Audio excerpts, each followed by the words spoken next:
അപ്പം നമ്മൾ കഴിഞ്ഞ വ്ളോഗിൽ പറഞ്ഞത് ഈ ബിൽഡിങ്സിനെ പറ്റിയാണ്. ഇത് പണ്ട് ഏതൊരു British architecture 1980s I mean design ചെയ്ത കുറേ ബിൽഡിങ്സ് ആണ്. ലൈക്ക് ഇതൊക്കെ ഇതിൻ്റെ ലൈറ്റും കാര്യങ്ങളും it's like too mind blowing visuals.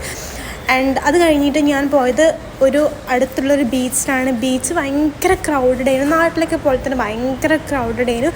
അത് കഴിഞ്ഞിട്ട് ഞാൻ പാവ് ബജി, എൻ്റെ ലൈഫിലെ സെക്കൻഡ് ടൈമാണ് പാവ് ബജി ട്രൈ ചെയ്യുന്നത്. ഒന്ന് ബാംഗ്ലൂരിൽ നിന്ന്, പിന്നെ ഇവിടുന്ന്. ആക്ച്വലി ബാംഗ്ലൂരിനെയും കാട്ടി അടിപൊളി ടേസ്റ്റ് ഇവിടെയായിരുന്നു. ഇവിടെ എല്ലാവരും നിരത്തിരുന്നിട്ടാണ് ഫുഡ് കഴിക്കും.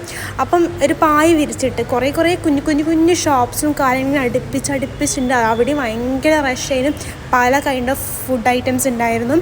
പിന്നെ നമ്മൾ പോയത് പ്രിയങ്ക ചോപ്ര ഏതോ ഒരു ഇൻ്റർവ്യൂവിൽ പറഞ്ഞ് വൈറലായ ഒരു സാൻഡ്വിച്ച് ഐസ്ക്രീം കഴിക്കാനാണെന്ന്. അവിടെ കാണുന്ന ക്യൂ ആണ് ഗായ്സ് നിങ്ങൾ കാണുന്നത്. പക്ഷെ അതിന് മാത്രം ടേസ്റ്റ് ഉണ്ടോ ചോദിച്ചാൽ ഇല്ല. അതൊക്കെ കഴിഞ്ഞ് നമ്മൾ നൈറ്റ് തിരിച്ചു പോയി ഗായ്സ്.